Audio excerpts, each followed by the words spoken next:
All right, y'all. Hey, it is Vlogmas day 11? No, 12. Oh. Days are running together. But we're here to talk about the differences or our review of the F350.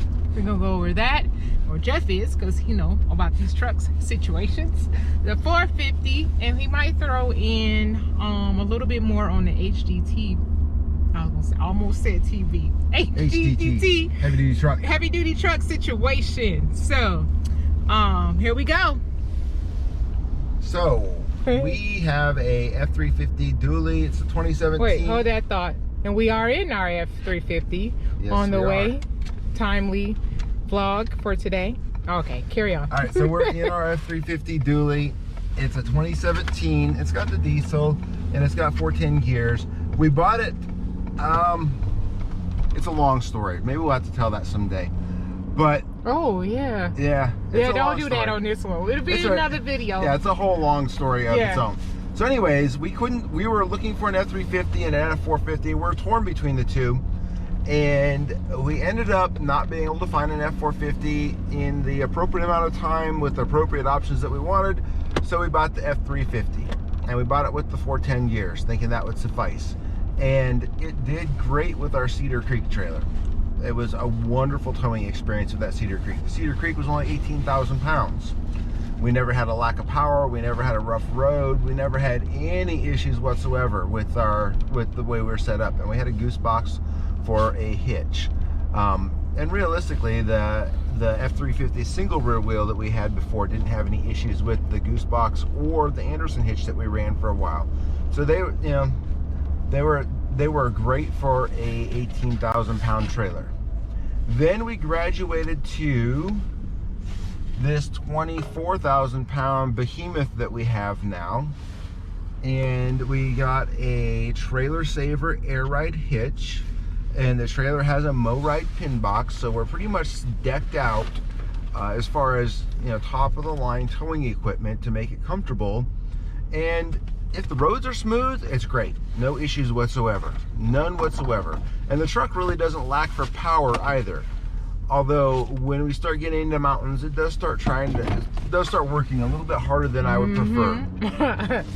Sometimes it works hard, like I said, in the mountains, and these are East Coast mountains, not West Coast mountains, so I like to call them hills, but other people will call them mountains. Baby mountains. Yeah, they're baby mountains.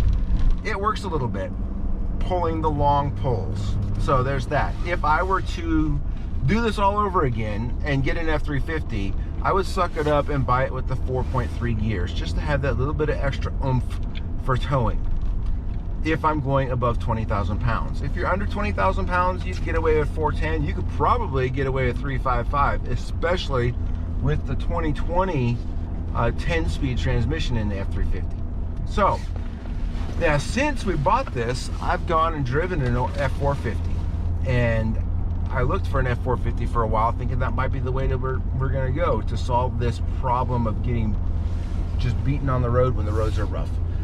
And if you're considering a 350 versus a 450, and registration costs of the 450 won't kill you, because I know some states register them as commercial vehicles, but if they don't kill you, the 450 is the way to go. For no other reason than the wide track front axle. It turns and maneuvers like a car. So whereas my truck takes like 4 lanes to pull a U-turn, don't it though? The F450 can pull a U-turn in like two and a half lanes, no problem. So that reason alone. Now on paper, the F450 has a lower towing capacity, or lower payload capacity. I think that's a derated payload capacity just to make it fit into that certain class of truck, so that it's not being registered as a heavy duty, or sorry, not heavy duty, but a medium duty truck. I think in reality, not that anybody wants to go there, but in reality it's probably rated higher than the F350 for payload and for towing, but they put that arbitrary 14,000 pound rating on it to avoid higher registration costs. So between the F350 and F450, I'd go with the F450. And the F450 only comes with 4.3 gearing, so you get what you get. And I think that's probably a good way to go. Probably a little bit more efficient towing. I didn't notice when I drove it, and of course I wasn't towing, and I haven't towed with it, so I can't give you a good review of the towing. I did notice when I drove it that it didn't ride much worse than the F350, so I don't foresee a huge difference in it. Four-way stop. I was just sitting there looking at the red light. So there's the difference between the two. If I had to do it all over again, I would have held out and bought an F450, knowing what I know now. So if you're considering the difference between a 350 and a 450, and registration and insurance costs aren't going to eat you alive, the F450 is the way to go. It's got bigger brakes, it's got commercial tires that'll last longer, and it turns better, and it's probably, and I can't say this because I haven't towed with it, but it probably tows better. I did on the F350 add airlift 7,500 pound airbags, so we can control our ride a little bit, and it did improve the ride a little bit, but it's still not great. So with that being said, there's a lot of considerations, there's a lot of reasons we're considering the heavy duty truck, and we will address that in January when we actually go look at it again and drive it again. But the heavy duty truck, obviously huge towing capacity.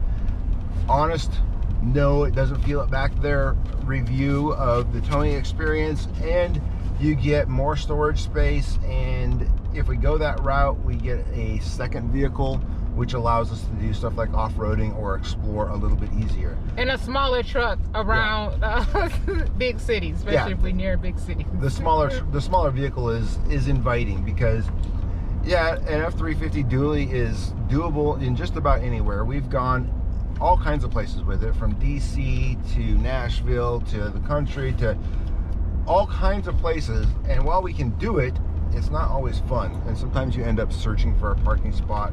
You can't fit into any parking garages because you're too tall for most downtowns. So it would be nice to have a smaller vehicle to do our exploring in, and a big vehicle to do the towing in. The other thing about the big vehicle, the heavy duty truck, is you get a sleeper cab, which has room for Candace to spread out, and you have room for the dogs and all this other stuff. Anyways, Candace is telling me to hurry up. So yeah, there you have it. And producing productive. Come on, wrap it up, baby. If you're choosing between an F350 and a 450, the 450 is the way to go. And we are considering the heavy duty truck just because our trailer is pretty heavy, and we want some of the other benefits to go along with it. Yep. So there you have it. Anything else to add, Candace? No. Oops, I'm giving us a little light. We ran into a late day here vlogging, so please excuse the lighting. It's not too bad, I don't think. No, I just thought it'd be a great Turn the camera on you. Oh, my bad. I just thought it'd be a great video for y'all if you're considering either upgrading your truck or whatnot, to hear the differences in the 350 to the 450. So that's all, and Jeff's pretty well knowledgeable in that area, so I thought we'd share that vlog for that title, or not title, but it is a title, the differences between the two for this vlog. There we go. Hey, if you want more thorough reviews and really in-depth reviews, go look up Big Truck Big RV on YouTube. He's owned a bunch of them, and he's driven a bunch of them in different configurations, and he gives really good reviews on the trucks. Big Truck Big RV on YouTube. And we'll tag him or put the information in the, well, Jeff will, and in the description. So that's it, y'all.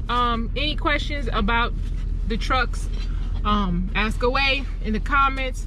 And that's it for today. Like, comment, and subscribe. Hit that notification bell so you'll know when the next video drops. We appreciate y'all. See y'all next time.